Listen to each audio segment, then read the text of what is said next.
Oke, selamat pagi semuanya.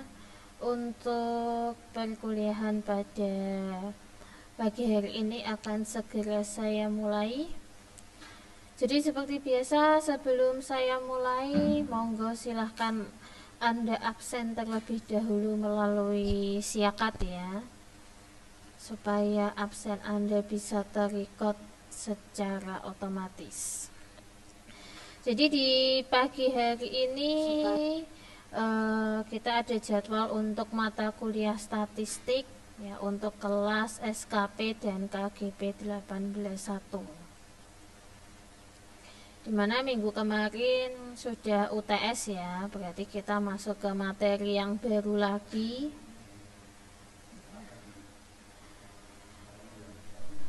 Untuk hari ini ya, materi setelah UTS.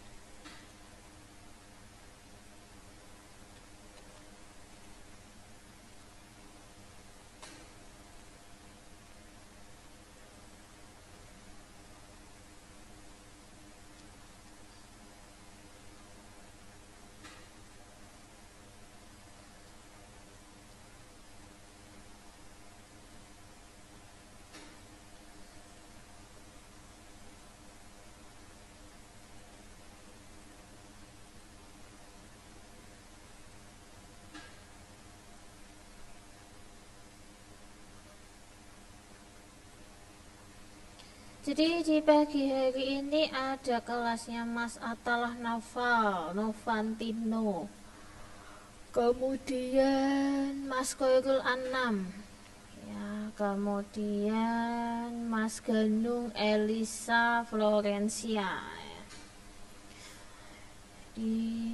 Saya tunggu nih untuk mahasiswa di kelas ini bisa masuk dulu. Mungkin yang lagi bangun, yang lagi mau mandi ya,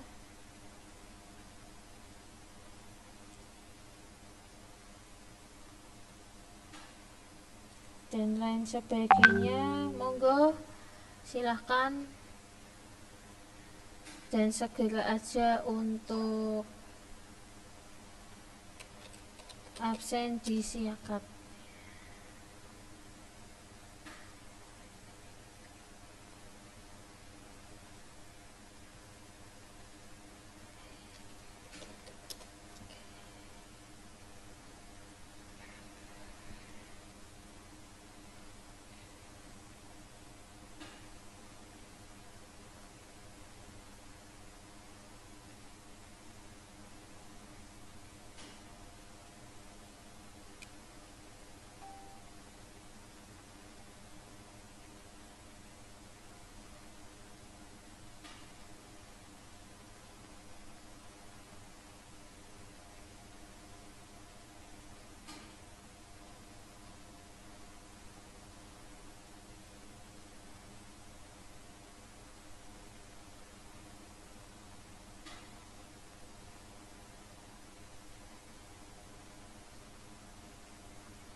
Oke, yang hadir ada Mas Atalah Naufal dan Mas Novantino. Ya, selamat pagi. Baru 2 orang cowok nih yang bergabung di kelas saya.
Oke, ada Mas Koirul Anna, Mas Yohan dan Mas Bagus. Kemudian ada Daniel juga yang baru bergabung. Saya tunggu 2-3 menit lagi ya sebelum saya mulai.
Oke, yang terakhir ada Ivan, Andika, dan Alfioni.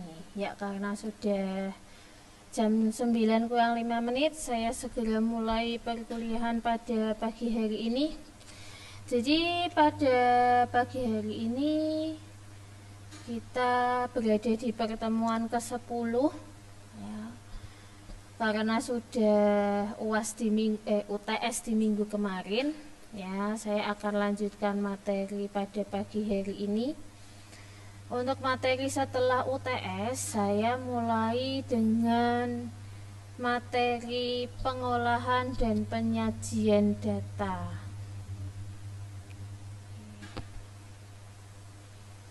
Oke. Sampai di sini saya mau cek sound dulu ya, apakah suara saya terdengar jelas.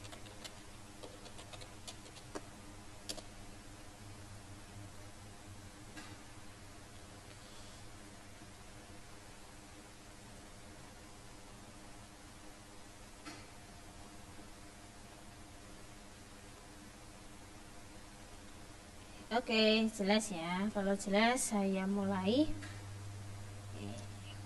Nah, ini seharusnya materi sebelum UTS, tapi kemarin karena saya ada salah kasih materi ya, saya kira komputer statistika, maka di sini jadi materi setelah UTS. Nah, kenapa pengolahan dan penyajian data ini saya sampaikan sebagai materi di statistika dasar ya, jadi karena nanti ketika kalian itu bikin skripsi atau yang D3 itu bikin tugas akhir atau kalian bikin jurnal atau penelitian yang lain ya, pengolahan dan penyajian data itu menjadi salah satu poin penting di mana tujuannya adalah bagaimana kalian itu bisa berkomunikasi dengan pembaca kalian ya, lewat data yang sudah kalian olah dan kalian sajikan. Nah, kalau di pertemuan sebelum UTS kemarin ya, saya sudah sempat bahas apa itu populasi, apa itu sampel. Kemudian teknik sampling itu seperti apa. Kemudian variabel penelitian itu apa saja, bentuk variabel penelitian itu seperti apa. Nah, itu kita ibaratnya baru membahas yang namanya bahan. Ya, bahan apa? Bahan data untuk diolah. Nah, nanti untuk mengolah data statistik, kita akan menggunakan software yang namanya SPSS, yang akan kalian pelajari di semester depan. Nah, sementara nanti untuk penyajian datanya, nah seperti apa sih penyajian data yang umum atau yang biasanya digunakan dalam konsep statistik? Nah, itu yang kira-kira mau kita pelajari pada pertemuan 10 di hari ini. Ya, jadi untuk pertemuan hari ini mungkin saya nggak langsung tancap gas ya, kita hitungan dan sebagainya, enggak, kita belajar dulu konsep bentuk penyajian data itu seperti apa. Nah, nanti mungkin di pertemuan minggu depan atau 2 minggu lagi kita mulai belajar yang namanya tabel distribusi ya, distribusi tabel itu seperti apa, distribusi frekuensi itu seperti apa, nanti ada frekuensi kumulatif dan sebagainya. Nah, itu nanti ada kaitannya dengan pertemuan pada hari ini. Oke, saya mau menyapa dulu Mas Sauki dan Mas Johan dan Komala. Ya, selamat pagi, selamat bergabung.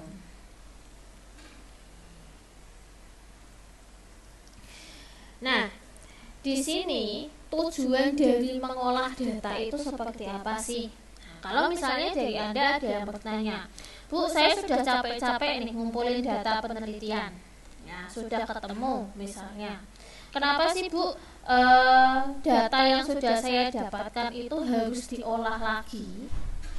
Atau harus saya sajikan lagi? Ya, kenapa nggak pakai data yang mentah yang sudah saya dapat langsung saya tampilkan, kenapa sih? Nah, jadi di sini tujuan mengolah data itu kurang lebihnya supaya kita mendapatkan keterangan dalam bentuk yang ringkas atau bentuk yang simple yang bernama angka ringkasan. Ya, jadi hasil akhir mengolah data itu mendapatkan angka ringkasan. Nah, jadi nanti ketika kalian di semester depan kalian belajar dengan menggunakan software statistik, nah tujuan akhirnya sama.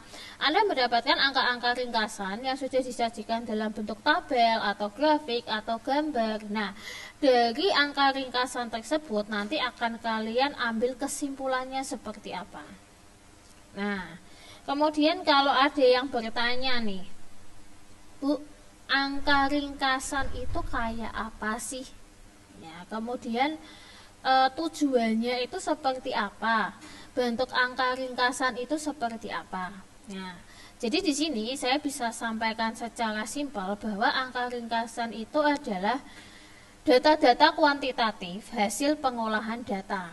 Nah, karena di sini definisinya adalah data kuantitatif, ya berarti kalau kuantitatif itu normalnya atau logikanya berupa angka.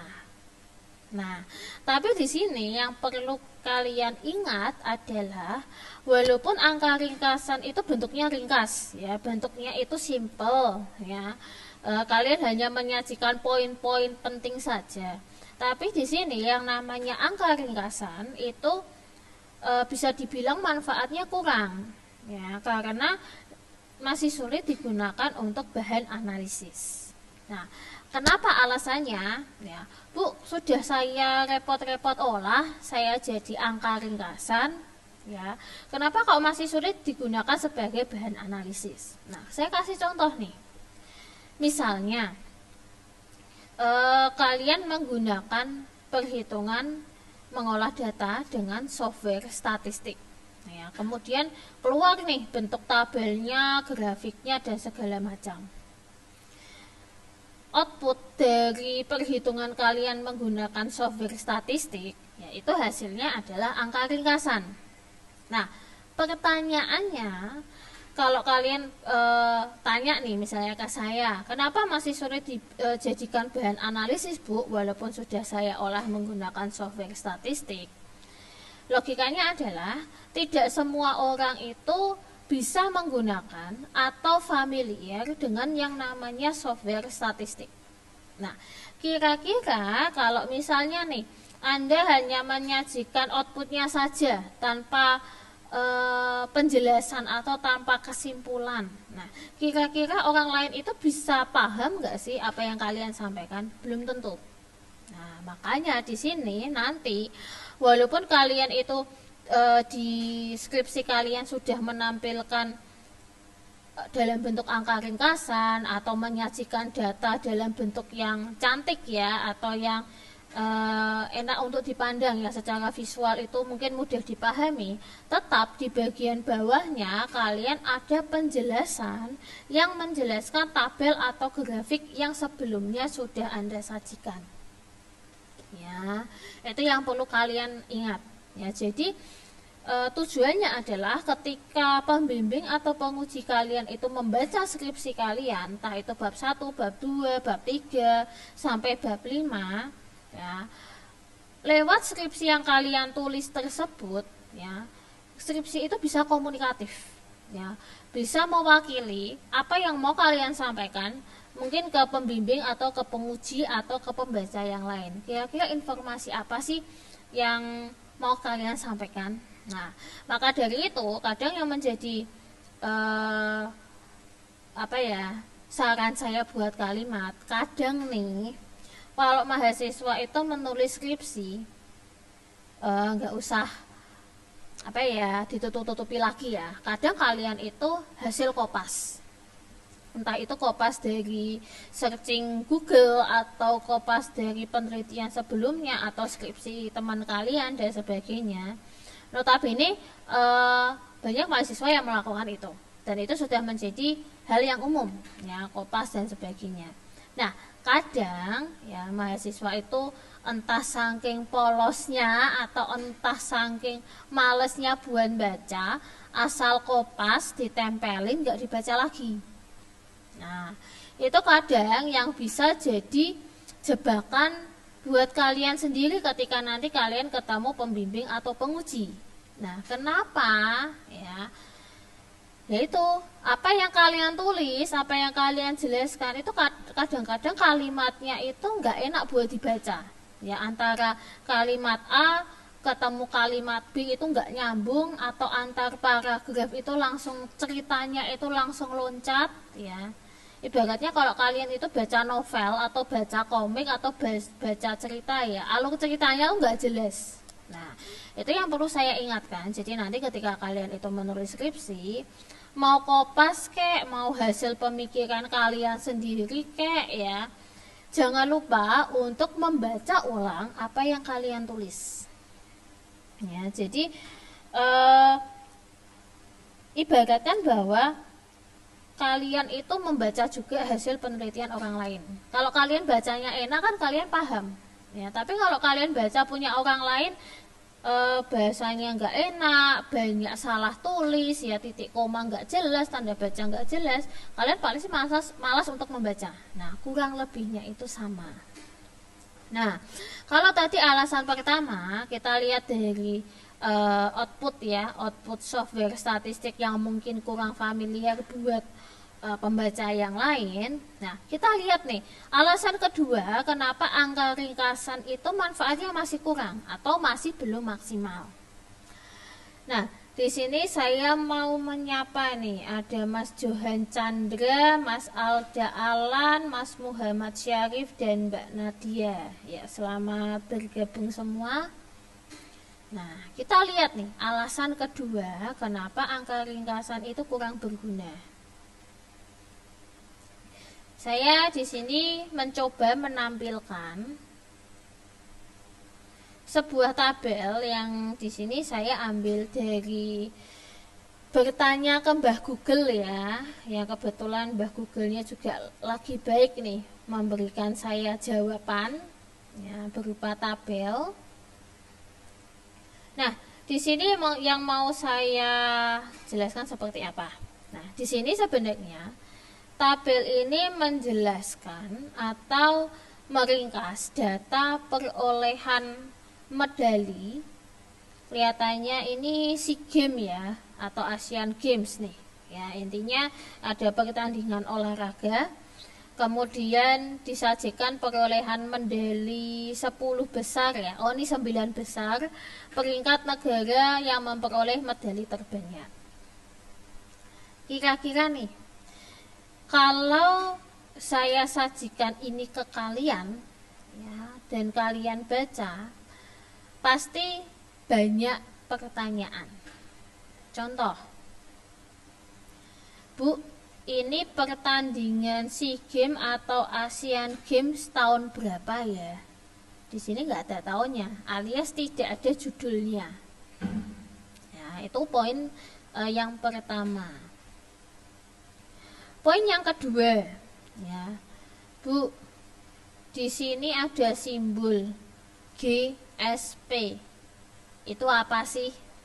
Ya, walaupun mungkin dari logonya itu terlihat jelas, ya, emas, perak, perunggu, ya, tapi belum tentu semua orang itu paham GSP itu apa, ya, Bu. Nah, di situ tidak ada penjelasan. Kalau G itu misalnya gold, ya, atau emas, S itu silver, ya, tidak ada penjelasan seperti itu di bagian bawahnya, ya. Makanya di sini saya katakan angka ringkasan itu kadang itu manfaatnya kurang maksimal, ya, ketika terjadi tampilan yang seperti ini, ya, bisa menimbulkan miskomunikasi, ya.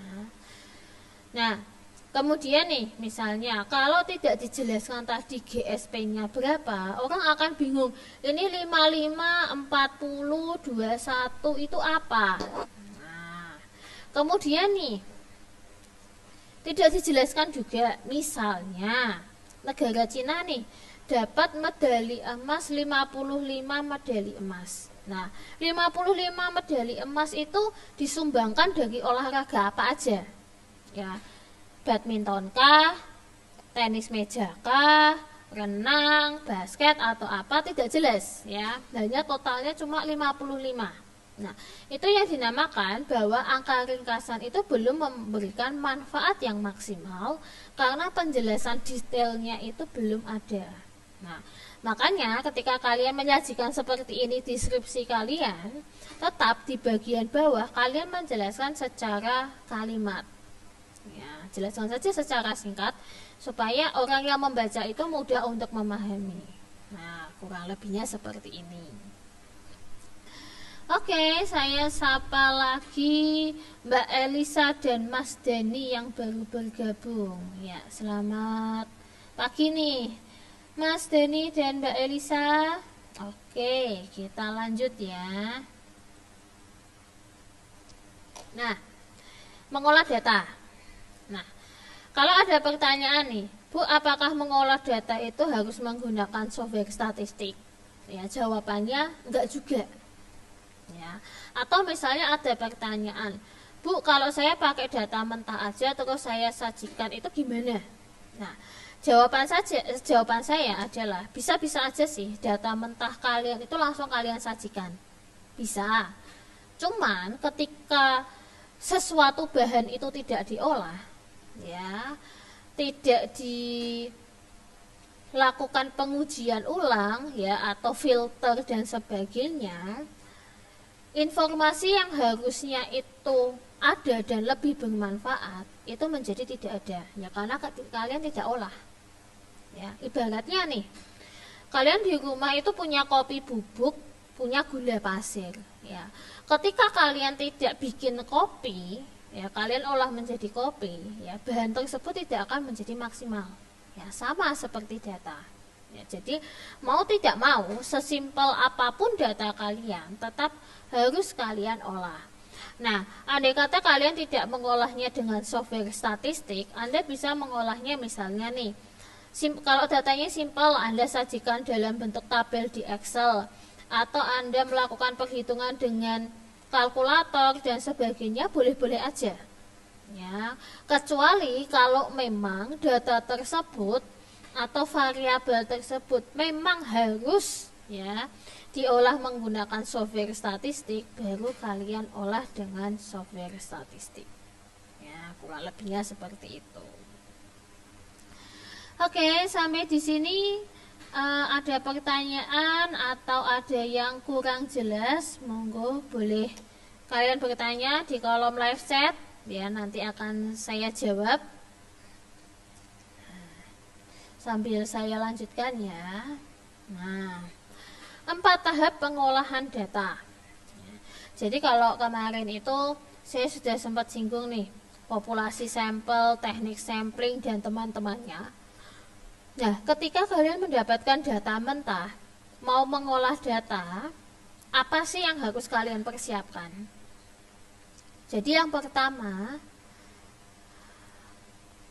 data mentah yang kalian peroleh, ya ini yang kadang mahasiswa itu lupa. Satuan pengukurannya itu harus jelas. Contoh misalnya, tinggi badan, itu kalian tuliskan atau kalian olah dalam bentuk sentimeter atau dalam bentuk meter. Itu harus jelas. Kemudian, berat badan, ya dalam kilogram atau dalam satuan gram, satuannya harus jelas. Nah, ketika kalian itu menggunakan satuan, yang perlu diingat adalah ketika kalian bikin penelitian, satuan pengukuran yang digunakan itu harus tetap. Jadi nggak boleh di bab 1 pakainya sentimeter, nanti di bab 3 pakainya meter, di bab 4 pakainya sentimeter, kesimpulannya meter, nggak boleh. Ya, jadi dari bab pertama sampai bab kelima konsisten menggunakan satuan hitung. Nah, itu yang perlu diingat. Kemudian yang kedua, kalau data mentahnya itu masih acak, misalnya belum urut abjad nih, A, B, C, D, E. Nah, di sini yang perlu kalian ingat adalah nggak boleh langsung diolah, tapi diurutkan terlebih dahulu sesuai abjad. Ya. Tujuannya apa? Tujuannya supaya pembaca itu enak kalau bacanya. Nah, kemudian yang ketiga, setelah mengolah data, jangan langsung disajikan. Ya, tapi harus kalian berikan penjelasan ya atau analisa datanya seperti apa dan kesimpulannya seperti apa. Ya, jadi tahapan pengolahan data yang baik itu seperti itu. Nah, jadi nanti 4 tahap pengolahan data ini kalian akan praktekkan di skripsi ketika kalian menulis bab 4 dan bab 5. Ya, kalau misalnya bab 4-nya itu bikin program dan sebagainya, berarti jelaskan nih, ya. Program apa yang kalian buat, tampilannya seperti apa, ya. Kemudian isian programnya itu seperti apa, formnya apa, outputnya apa, kemudian yang diisikan di bagian form itu apa, yang ditampilkan di outputnya itu apa. Ya, kemudian data yang diolah itu apa aja, ya, itu harus kalian jelaskan detail ketika di bab 4. Nah, kita masuk di bagian akhir untuk materi hari ini, ya, ke penyajian data. Nah, sambil saya menyapa yang baru bergabung, ada Felian ya, selamat pagi, selamat bergabung. Nah, penyajian data jadi secara umum di ilmu statistika itu ada 3. Dalam bentuk angka ringkasan, dalam bentuk tabel, dan dalam bentuk grafik. Nah, kalau angka ringkasan tadi sudah saya bahas di awal, kita tinggal lihat yang 2, dalam bentuk tabel maupun dalam bentuk grafik. Nah, misal nih, dari kalian ada yang bertanya, Bu, antara angka ringkasan maupun tabel maupun grafik, mana yang lebih baik?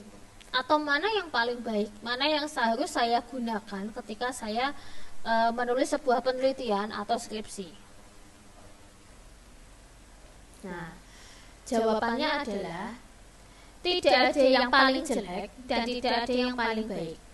Kembali lagi ke pilihan kalian, mana yang menurut kalian paling informatif untuk menyajikan data penelitian kalian. Kalau misalnya nih, dengan grafik mungkin grafik batangnya atau grafik garisnya itu terlalu ruwet ya, terlalu banyak warna dan sebagainya, Anda sajikan dalam bentuk angka ringkasan, boleh, nggak masalah ya. Atau misalnya menurut kalian dengan tabel sederhana aja sudah bisa disajikan, monggo pakai tabel yang sederhana saja boleh. Nah, jadi kembali lagi, tidak ada yang paling baik, intinya mana yang paling komunikatif dan informatif bagi pembaca. Itu yang paling baik dalam menyajikan sebuah data. Nah, kemudian selanjutnya, nah di sini mungkin saya berikan contoh. Jadi saya punya 3 tabel, yang dimana 3 tabel ini adalah kurang lebihnya bentuk-bentuk tabel yang biasanya umum digunakan di dalam sebuah penelitian atau ketika kalian menuliskan skripsi. Nah, yang pertama itu klasifikasi kualitatif. Nah, klasifikasi kualitatif itu seperti apa sih? Kenapa dinamakan kualitatif? Nah, kualitatif itu adalah data yang umumnya itu bukan berupa angka. Nah, di sini dinamakan kualitatif karena ini penggolongannya berdasarkan pekerjaan. Ada PNS, wira swasta, dan lain-lain. Nah, pekerjaan di sini adalah data kualitatif atau data yang bukan berupa angka. Nah, itu adalah bentuk tabel yang pertama.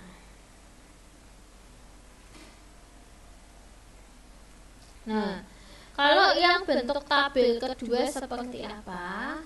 Bentuk tabel yang kedua adalah kuantitatif.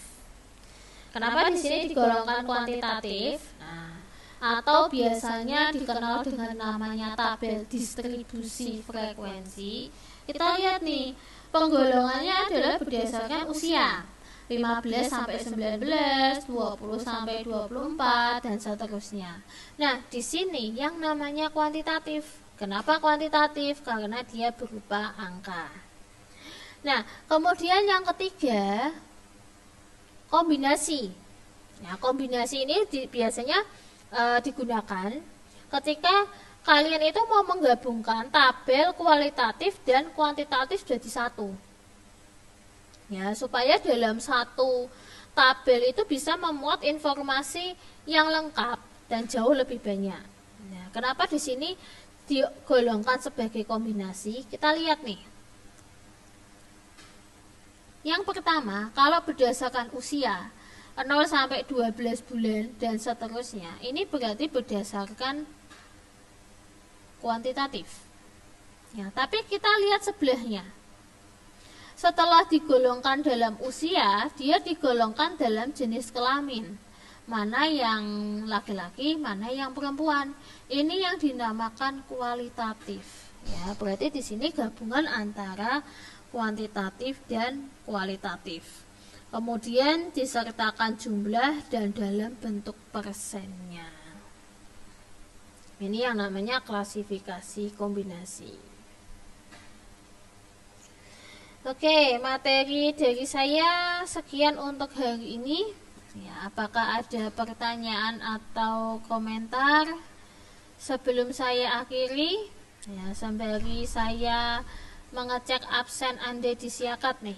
Ya, saya tunggu kalau misalnya ada pertanyaan. Untuk Mas Sauki belum absen di Siakat ya. Kemudian Tanyuhan sudah. Daniel ya, Daniel dan Mas Sauki belum absen di Siakat. Kemudian di kelas sebelahnya lagi, oke, sudah beres. Di sebelahnya lagi, oke, Komala belum absen di Siakat.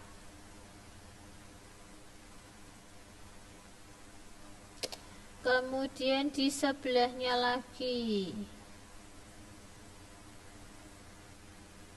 oke, sudah lengkap ya. Jadi yang belum tercatat 3 orang, Sauki, Daniel, dan siapa tadi satunya?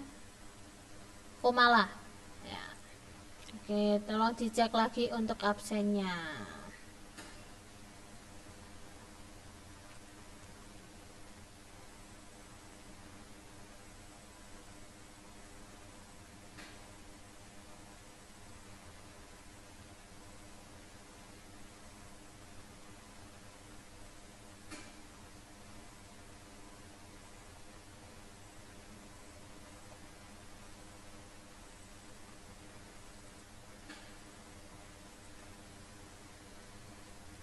Oke, apakah ada pertanyaan sebelum saya tutup?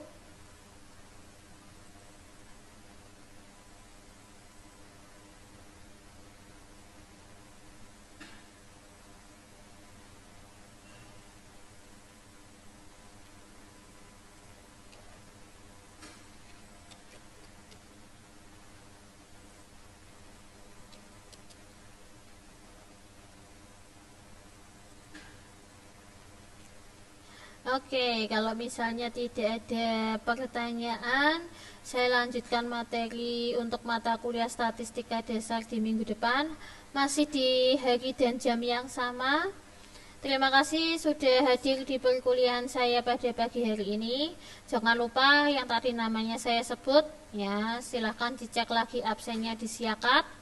Kita ketemu lagi minggu depan. Terima kasih. Assalamualaikum.